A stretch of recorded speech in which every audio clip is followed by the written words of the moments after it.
Salut, donc comme vous avez pu le voir sur la précédente vidéo que que j'ai remis sur YouTube, j'ai mon paille menu qui me permet de faire beaucoup de choses.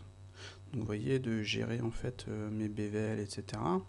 De les appliquer directement, comme ceci.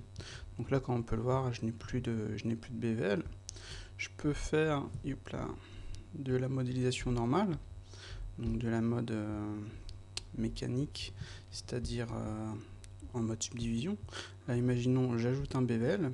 Là, je vais faire un direct boolean. Pouf. Et donc, j'ai ça. Donc, comme on peut le voir, on a quelque chose de nickel. Et à l'intérieur, il n'y a pas de BVL. Donc, je peux par la suite sélectionner ça, faire un CTRL B, un petit plus, comme ça, et changer le profil à 1. Voilà. Peut-être changer un petit peu la taille, comme ceci. Donc, ensuite, on récupère ceci. Donc là, c'est tout de suite nickel parce qu'on a juste en fait à finaliser le mesh. Clac, on ajoute les subdivisions et voilà, c'est fait en 2 secondes. On a quelque chose de vraiment clean quoi. Donc ça marche plutôt bien. Même pour des éléments, imaginons, on va passer en dessous, comme ceci. Pouf, pouf. Un monstre, un petit poil. Ou plutôt, on va laisser à l'intérieur comme ça. Voilà. Donc on va faire ça, on va faire clac, on va faire un direct boolean. Et comme on peut le voir, vous voyez en dessous, à l'intérieur, les éléments n'ont pas été comment dire, mis en BVL. Donc seules les parties extérieures ont été mises. Donc si je fais par exemple KZC, histoire de faire un truc un peu plus clean, clac, E, clac, Enter. Je vais sélectionner ça, logiquement je vais mettre un align to X, et là je vais mettre un align to Y0, voilà. Donc je récupère ici quelque chose de clean. Là je peux faire un CTRL X. Ensuite je peux sélectionner les edges intérieurs. Pouf, pouf. Un petit CTRL B. Et là vous voyez, on a tout de suite quelque chose de nickel. Donc là, il y a juste à finaliser et c'est tout de suite parfait quoi. Donc ça, c'est mon paille dans lequel je peux sélectionner, ajouter des éléments, vous voyez, faire du lap relax, ajouter des creases, sharp, etc., etc. Même faire un clean face, je peux sélectionner ça, clac, clean face, ça va me donner un truc comme ça. Bon, c'est pas forcément fait pour ce type de face là, mais je veux dire, pour certains trucs, ça peut nettoyer, ça peut faire gagner du temps quoi. Et donc voilà, donc le paille il est comme ceci. J'ai en fait, on peut le voir en fait les modales. Donc les modales qui ont été modifiés.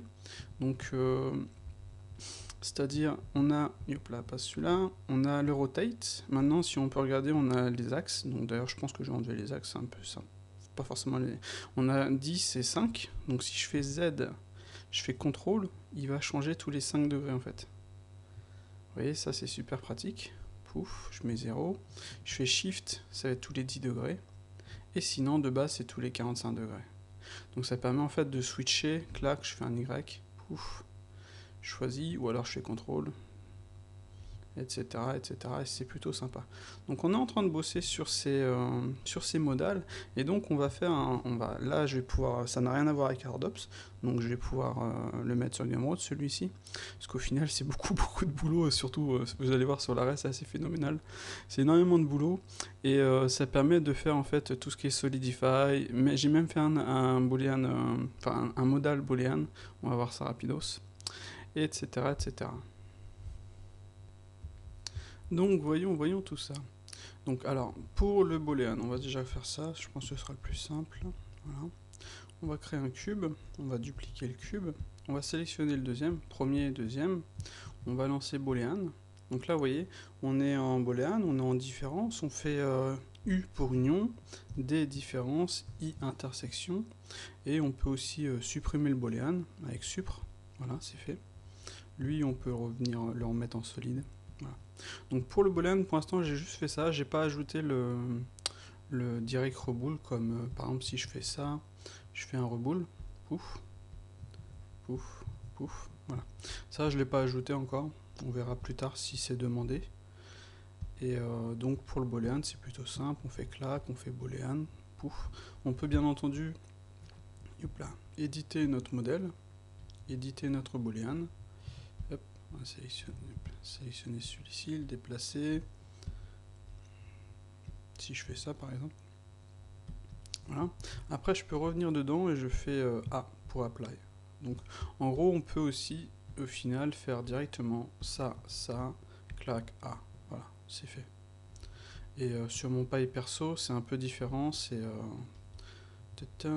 clac, pouf. Et on a en fait 3 choix. Add boolean, direct rebool ou direct boolean. Voilà. Ça donnera un truc comme ça, quoi. Donc là, c'est vraiment du direct boolean. Donc comme je disais, à voir si j'ajoute par la suite le rebool. Et tout ça, c'est codé dans le... Enfin, c'est nous qui l'avons codé, hein, c'est pas quelque chose qu'on a appris à Adobe ou autre chose. Aucun code de mes pailles ou du modal n'ont été copiés d'un autre add-on. On a vraiment tout fait de zéro et c'était vraiment le but pour pouvoir vraiment faire ce qu'on veut. Et pour moi, le but, c'était vraiment d'apprendre à faire... comment dire, d'apprendre à coder, à faire mes propres outils, et donc tout ce qui est outils de Boolean, pouf, on l'a fait, enfin je les ai codés à la main d'eau, quoi. Voilà. Donc là on a un direct rebool, on peut ajouter ça, vous voyez, pouf, hop, add bevel, et là on a tout de suite quelque chose de sympa. Voilà. Donc c'était pour le Boolean, je pense que je n'ai rien oublié, Shift D, pouf, pouf, booléen, on choisit, puis on peut le supprimer aussi. En fait, vous voyez, A et pour supprimer. Voilà. Ensuite, on va voir un truc plutôt sympa. Je crois que je l'avais montré sur la vidéo précédente, mais on va l'améliorer encore une fois, comme on l'a fait pour l'arrêt, mais vous verrez par la suite. Donc le mirror, vous pouvez sélectionner un autre objet, pouf, ajouter un mirror. Voilà. Ensuite, vous choisissez l'axe Y ou Z, comme ceci. Vous pouvez faire Shift Y, Shift X. Voilà. CTRL Z, CTRL Y, CTRL X. Vous voyez, comme ça on choisit, on fait vraiment ce qu'on veut. Et c'est plutôt sympa, quoi. Voilà. Pouf, pouf. Et après vous sortez et vous pouvez, vous voyez, déplacer votre élément, etc., etc. Après, il y a aussi le fait que, imaginons, on va appliquer les transforms de ce truc-là. On va rentrer dans le mirror et on peut supprimer l'objet en faisant O. Et voilà, maintenant on est dans un mirror normal. Et pour déplacer les éléments, cette fois-ci par contre, il faut le faire comme ceci. Donc ce qu'on va ajouter au modal, ce sera la possibilité de... là par exemple j'ai ça, si je sélectionne et que je rebalance, je fais mon mirror, vous voyez maintenant c'est reparti par rapport à ma référence. Donc on va ajouter la possibilité d'ajouter un deuxième mirror qui va nous permettre de choisir l'objet en référence ou de choisir si on fait le mirror sur lui-même, etc. Donc ça, ce sera plutôt pratique aussi. Mais là, de base, c'est déjà très pratique. Donc on va passer au plat de résistance. Donc on a l'arrêt. Donc l'arrêt, donc là j'ai un petit bug qui va être corrigé. Mais l'arrêt, si vous faites Alt, ça va changer le truc. CTRL Alt, ça va changer le nombre de... enfin l'offset, comme on peut le voir ici. Si vous faites Y, j'ai été en majuscule, Y ça donne ça, Z ça donne ça. On peut faire Shift X, vous voyez, pouf. Shift Y, clac. Et on peut switcher, si vous regardez bien ici, on a Y. On peut switcher entre les modifieurs. Donc Z, si je veux le supprimer, je fais ça et le Z il est supprimé. Maintenant je peux faire Shift Z pour le rajouter. Je peux jouer avec le nombre de, comment dire, de count, et je peux jouer bien entendu avec comment dire, l'offset. Donc si je veux 2 count, voilà, je suis toujours dedans, je peux toujours tourner, etc. Donc c'est plutôt cool. Et ce que je peux faire, c'est faire un autre Shift Z. Pouf. Là, je peux déplacer le count, l'offset, et je peux jouer sur l'arrêt. Et donc, si on regarde bien, si on joue sur l'arrêt comme ça, enfin sur le count, voilà. Si on joue sur l'offset, voilà. Donc même chose, je peux refaire un autre Shift X. Pouf. Et là, tout de suite, vous voyez le truc. Donc je peux déplacer les éléments ici, ou les mettre un peu plus grands. Je peux aller chercher mon autre X, donc vous voyez on l'a ici, donc clac, clac, clac, ça c'est l'autre X, et changer en fait les valeurs de l'autre X, comme ceci. Je peux partir sur mon Y, qui est celui-ci logiquement, voilà. Je peux déplacer, je peux en mettre par exemple que 2. Je peux faire un autre Shift Y. Je joue avec le count, et je joue avec l'offset. Et donc comme on peut le voir, on peut gérer l'arrêt comme ça, mais super facilement. Pouf, clac, clac, clac, clac. Pouf. Youp. C'est franchement super. Et tout ça dans la vue 3D, je clique pas à côté pour, comment dire, pour aller modifier les valeurs. Tout est dans le modal, donc c'est plutôt cool. Donc là on est sur le X, pouf, on a le nombre de enfin de count, pouf, l'espacement, voilà, vous voyez, pouf. Je vais repartir sur l'autre Y, pouf. Si je veux un truc comme ça, je vais repartir sur l'autre Y. Vous voyez, pouf. Et c'est plutôt sympa. Et en bas, vous voyez, on a en fait Next Modifier, Previous Modifier, et on peut même monter les modifiers en fonction de ce qu'on a à faire, si on veut que dans la pile, un modifier soit au-dessus ou en dessous, etc. Et on peut bien entendu supprimer tout ça, jusqu'à ce qu'ils nous disent il n'y a plus d'arrêt. Et voilà, on est sorti, on n'a plus d'arrêt. C'est plutôt sympa. Donc on a vu précédemment le rotate, clac, clac, Z, Y, etc. Sur le rotate, ce qu'on va faire, c'est qu'on va comment dire, modifier, pouvoir le mettre en local, parce que là, si on fait par exemple une valeur comme ceci, ça ne va pas fonctionner si on se met en Z par exemple. Vous voyez? Donc ça, ce sera à corriger. Mais de toute façon, on bosse dessus histoire de faire quelque chose de vraiment sympa, quoi. On a l'adjust of surf, donc on a pu voir. On peut activer ou pas les open subdiv, ou on peut supprimer ou appliquer. Là, imaginons j'ai cette valeur-ci, je fais A, c'est appliqué, et maintenant c'est ça. Donc ça, c'est plutôt pratique aussi. On a, si on veut, imaginons, on va prendre un basic curve. Donc là, vous voyez, vous avez votre courbe. Vous allez faire ça, pouf, pouf. Avec contrôle, en fait, vous allez déplacer vos points. C'est plutôt pratique. Ouf, voilà. Et vous pouvez aussi directement faire un Tubify. Et le Tubify, ça j'ai codé tout seul comme un grand, je suis fier de moi, c'est... Vous pouvez en fait jouer avec la courbe, enfin le tube en lui-même, donc sa taille, ses subdivisions en U, en V plutôt là, et ses subdivisions en U. Voilà. Donc vous faites votre truc, donc on va dire on va faire comme ça, vous éditez votre courbe, vous faites vraiment ce que vous voulez, pouf. Donc ça c'est plutôt pratique, clac.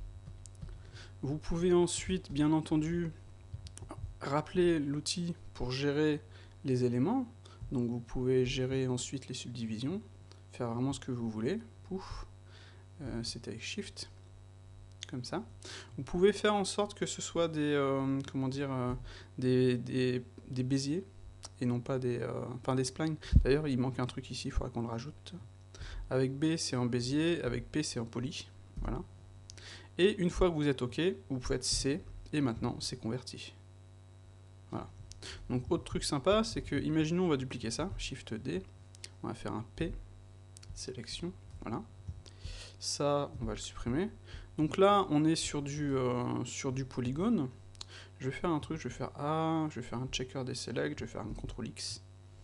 Je vais recommencer, A, checker des select, CTRL X, voilà. Donc là, imaginons que vous créez directement un polygone, blablabla, bla, bla, qui va faire par exemple un collier autour de votre personnage. Et bien ce que vous pouvez faire, c'est directement appeler le Tubify, et en mode objet, donc à corriger, et vous retournez directement, vous voyez, sur un tube, pouf, et vous pouvez gérer les éléments, comme ceci, et ensuite, bien entendu, vous pouvez modifier tout ça. Clac, contrôle. Il a du mal à faire son contrôle là. Voilà. Donc comme on peut le voir, c'est super pratique. Voilà. Et après, si vous relancez le Tubify, clac, vous êtes content, vous faites C. Ah, là, il y a une petite correction à faire. Ça, de toute façon, c'est pas fini. On fait C, et on a retrouvé un polygone. Voilà. Donc comme on peut le voir, ce n'est pas finalisé encore. Il y a encore beaucoup de taf, et on va faire en sorte de simplifier le tout, et de vraiment faire des choses plutôt cool, quoi. Donc le Solidify, alors lui, il est vraiment tout con. Donc vous le lancez. Non, c'est pas la rotation. Yep. Donc vous avez votre Solidify. D'ailleurs, vous voyez, là j'ai un bug, et donc j'ai, à cause du Tubify qu'il faut que je corrige, je n'ai plus les affichages. Donc j'ai relancé Blender, vu que c'est du développement, hein, c'est pas fini. Hein. Donc là, vous voyez, on a le Solidify. Vous pouvey sélectionner un edge, faites clac, comme ceci. Vous pouvez même faire ça, un petit CTRL B. Voilà. Si vous voulez, vous mettez en Auto Smooth On, et vous avez directement ça. Et le truc qui est cool, c'est que c'est un Solidify, donc vous pouvez modifier la valeur, comme ceci. Si vous faites ça va enlever l'Event Offset. Et là, comme ça, pouf, vous pouvez faire directement, vous choisissez la valeur, vous faites A, et vous avez directement votre objet. Donc comme on peut le voir, pareil, c'est quelque chose de plutôt sympa. Ça pourrait faire gagner un max de temps, quoi. Et voilà, donc qu'est-ce qu'il nous reste? Il nous reste le Symmetrize qui va lui aussi changer. Donc on est comme ceci. On va juste faire ça, on va déplacer celui-ci. Le Symmetrize, vous le lancez en fait, vous allez être en, vous voyez, c'est une symétrie. Donc là en X, je peux choisir en Y, en CTRL X, en CTRL Y, ou échappe d'ailleurs. Il est à corriger encore une fois. Donc je fais un Symmetrize, je fais CTRL Y. Mon test il déconne. Normalement, vous voyez, l'échappe il devrait. Ou alors il faudrait que je fasse comme ça. Clac, Symmetrize. Donc CTRL X, ça donne ça. X, Shift Y, Shift Z, vous voyez, CTRL Z, CTRL Y, bref, il est à corriger, etc. Mais si je ressors, ça nous donne ceci, quoi. C'est plutôt sympa. Donc des fois, souvent en fait, moi je fais un Symmetrize en X, je peux juste ajouter un Y si nécessaire et un Z, et c'est tout de suite sympa. Donc pareil, celui-ci, je pense qu'on va l'améliorer encore une fois, histoire d'avoir quelque chose de plus, comment dire, qui fonctionne mieux. Genre si je mets un X ou un CTRL X, ça m'inverse les éléments, quoi. Ça me revient au début, mais ça m'inverse les éléments. Là, c'est un peu moins... ça fonctionne pas forcément, mais de base, vous voyez, ça, sur le X, ça marche tout de suite nickel, et il y a moyen d'améliorer ça, quoi. Donc voilà pour l'instant, je pense que c'est tout ce que j'ai à montrer. J'ai montré. On va continuer de bosser là-dessus parce que je pense que ça peut être intéressant et moi je l'utilise je l'utilise tout le temps maintenant. L'arrêt est super pratique, enfin l'ensemble est super pratique. Je pensais à faire un modal bend et twist parce que de base c'est super chiant à utiliser. Et pour l'arrêt, il faudra qu'on voit pour faire un arrêt circulaire, quelque chose de simple et efficace aussi, quoi. Mais en gros, on a beaucoup de modifications. Principalement, il faut qu'on corrige le Tubify là, qui pète un petit peu l'ensemble et qu'on améliore les éléments. Mais de base, pour l'instant, c'est déjà très utilisable. Et je les utilise aussi, en fait. Moi, je les ai ici aussi. Et j'utilise tout ça directement aussi, quoi. Donc voilà. Ce pas ici sera donc sur Gumroad. On pourrait pas croire, mais c'est énormément de boulot. Ça fait bientôt presque un mois qu'on est dessus. et je pense que ça peut faire gagner un max de temps, quoi. Rien que l'arrêt, vous voyez, pouf, clac, Shift Y, Shift Z. Vous avez vos éléments, ensuite vous sortez du truc. Hop. Vous modifiez votre truc, par exemple. Si je fais ça, je vais faire un Adjust Bevel. Hop, je vais enlever une subdivision, comme ceci. Je peux faire... non, je vais l'appliquer. A. Je relance un bevel. Clac. Je le mets en angle. Je choisis sa taille. Hop. Et voilà. Là, j'ai tout de suite un autre bevel. Et comme c'est un array, je peux faire suppression. Mais là, j'ai une petite merde. J'ai un petit bug, comme vous pouvez le voir. Les trucs ne s'affichent plus. Mais c'est tout de suite sympa, quoi. Hop. Hop. Petite merde, rotate. Enfin bref, voilà, je m'arrête là. À ciao.